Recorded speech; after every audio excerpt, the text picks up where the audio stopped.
nueva biblioteca del niño mexicano.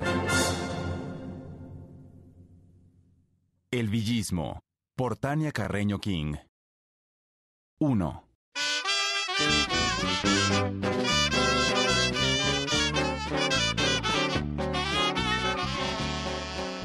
Cuando amaneció ese 20 de noviembre de 1910, muchas familias de Chihuahua se cuidaron de salir de casa.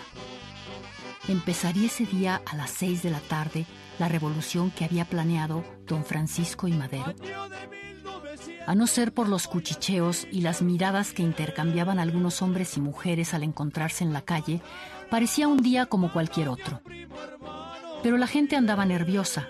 Hacía varios días que corrían rumores de que había hombres que se organizaban en los pueblos de San Andrés, Cuchillo Parado, Ojinaga, Guerrero y en algunas rancherías de la sierra. Desde que se supo del encarcelamiento de Madero, cuando estaba en la campaña para ser presidente, y de que en las elecciones había ganado otra vez Porfirio Díaz, la gente se sentía indignada y preocupada. Luego llegó la noticia de que ya había escapado y cruzado la frontera y que desde el otro lado escribió un plan en el que se desconocía el gobierno del general Díaz y en el que claramente decía que era necesario tomar las armas para arrojarlo del poder. Para nadie era un secreto que el señor Abraham González, aquel que había organizado el club antirreeleccionista cuando la campaña de Madero, buscaba hombres afines a la causa maderista. Y eran muchos los que decían saber de buena fuente que Pascual Orozco, el arriero minero, ya tenía organizado un contingente de rebeldes. Lo mismo se decía de Cástulo Herrera, el conocido político, y de otros más. Pero la noticia que ese domingo 20 de noviembre corría de boca en boca era que la hacienda de Chavarría había sido atacada hacía unos días por el bandido Doroteo Arango, que también se hacía llamar Francisco Villa, con 14 hombres, y que se habían llevado dinero, caballos y víveres para unirse a la revolución. Y dicen que ya hubo un muerto, repetían escandalizadas algunas mujeres en la plaza. El pobre administrador de la hacienda que se les puso al brinco a los rebeldes. ¡Jesús! ¿Será que es cierto que ya viene la revolución? Poca gente se enteró en el momento, pero en efecto, la revolución ya había comenzado en diversas partes del país. Al principio eran pequeños grupos de insurrectos que se lanzaron a ocupar algunas plazas de los pueblos. Uno de esos grupos, en el que figuraba Francisco Villa, ocupó en un santiamén la antigua colonia militar de San Andrés, consiguiendo que cientos de hombres se unieran a la lucha. Fue nada más cosa de que un hombre jalara a su compadre, y este a sus hermanos y primos, y estos a otros compadres, y en poco tiempo ya eran decenas de rebeldes dispuestos a echar balazos contra las tropas federales que empezaban a llegar.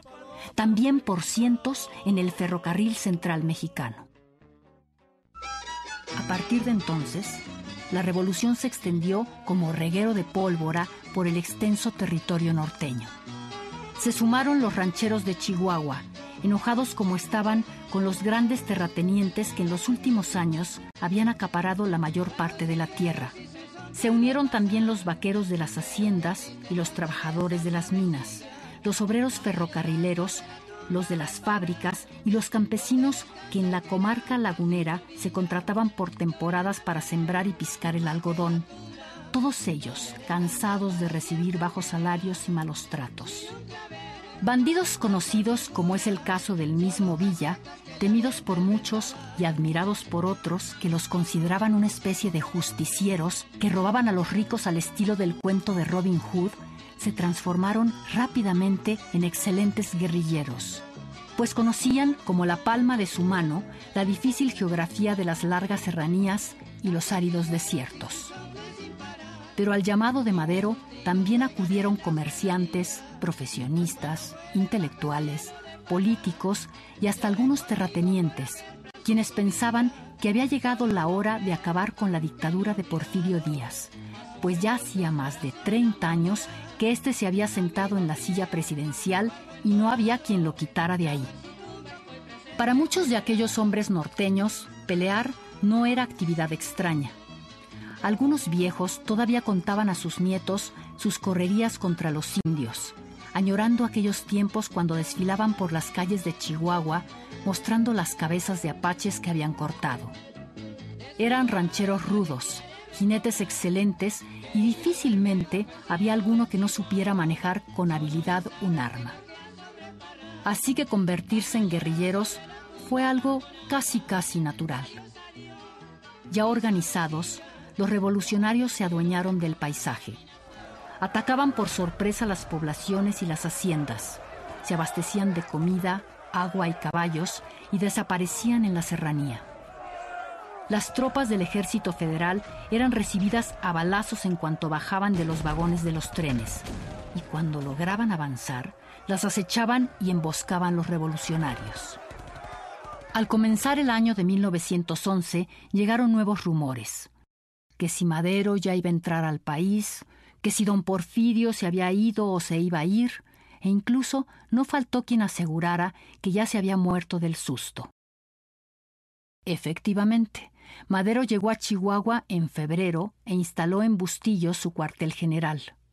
Para entonces, Pancho Villa estaba por convertirse en uno de los jefes revolucionarios más importantes, junto con Pascual Orozco, y mientras Madero intentaba resolver el conflicto negociando con diversos embajadores porfiristas, los revolucionarios sitiaban Ciudad Juárez para tomarla, bajo el sofocante calor de mayo, con estrepitosas cargas de dinamita, incendios, balazos y uno que otro saqueo de las tiendas principales.